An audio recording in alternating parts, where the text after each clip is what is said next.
For months, it's hung in the air as a possibility, but now it's actually happening. With COVID-19 cases surging, governors across the country are telling folks to stay safe and stay home. But in some states, the pandemic's upping the ante, and the result is casino closures.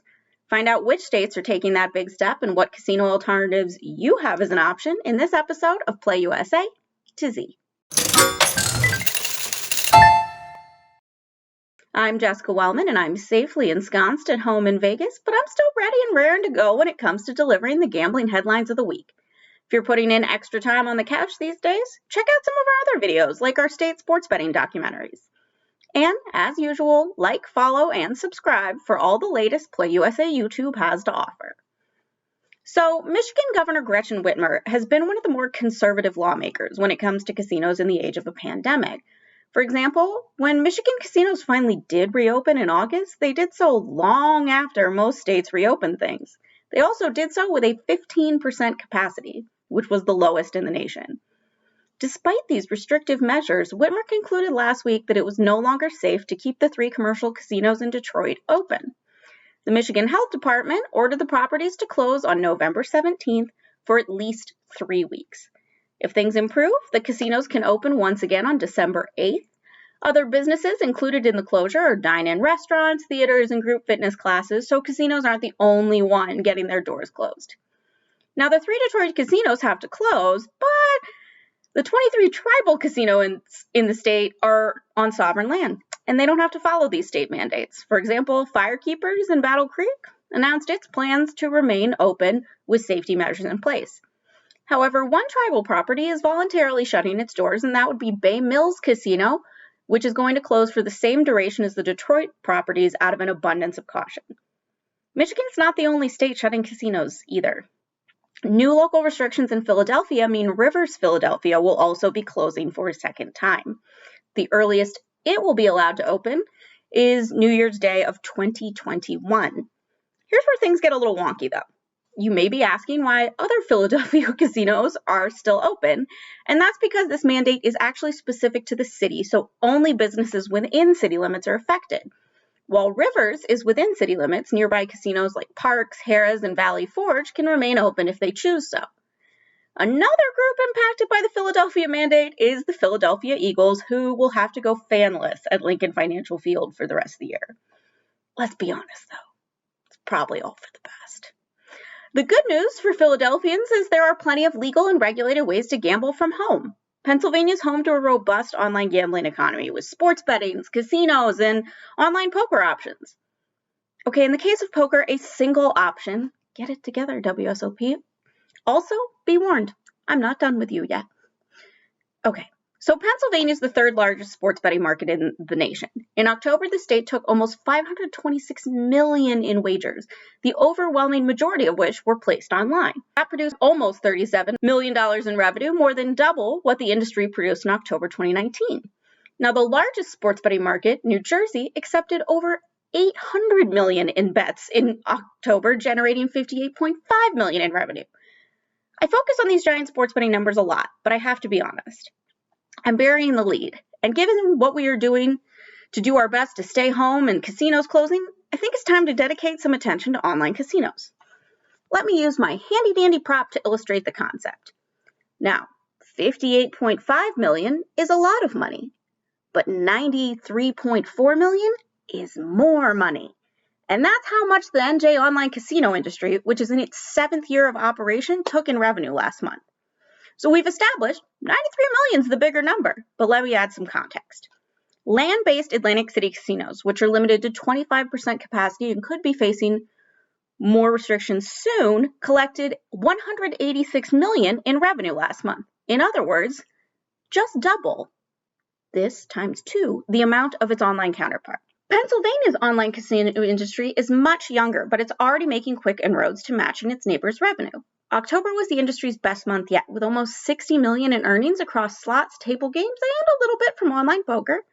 Now, that's a far cry from the $217 million land-based casinos took in, but with Rivers closing and more closures certainly possible, it becomes clear that every state that is not actively trying to expand its casino industry by going online is lighting money on fire.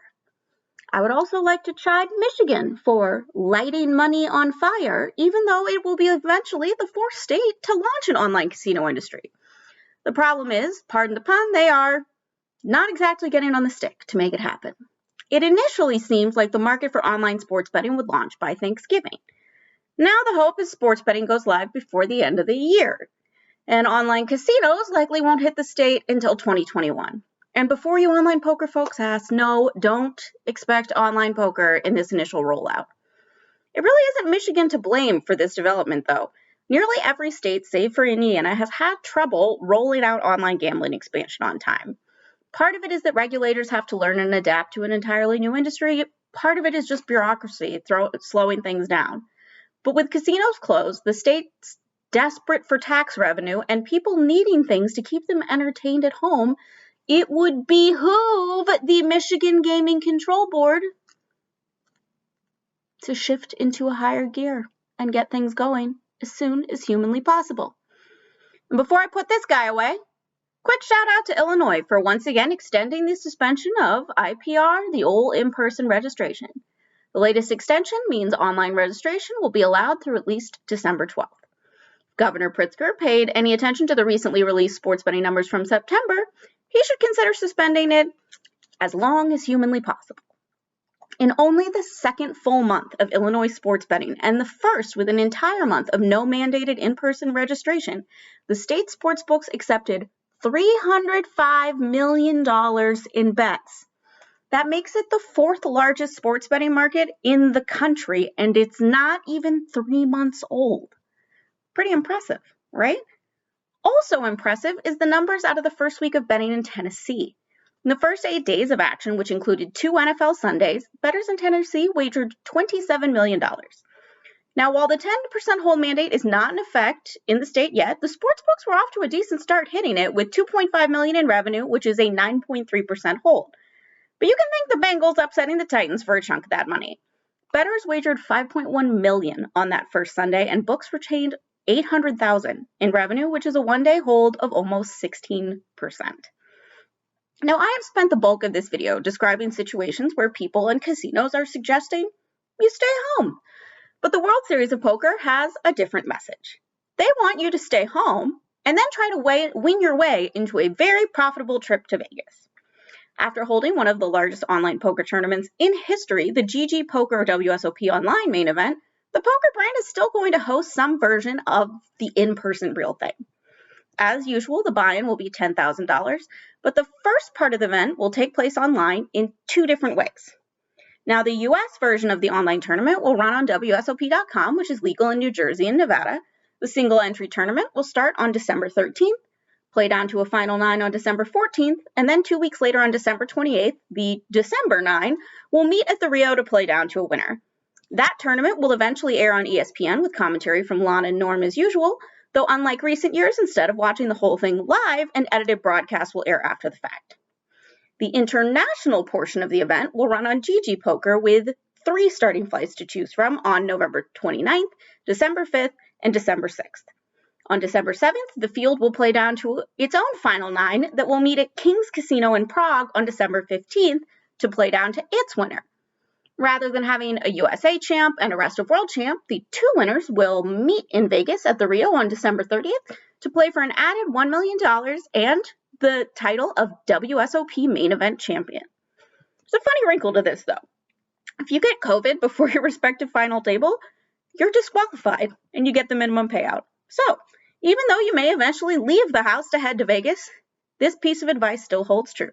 Stay home, stay safe, and stay on your local lawmakers to consider online gambling regulation.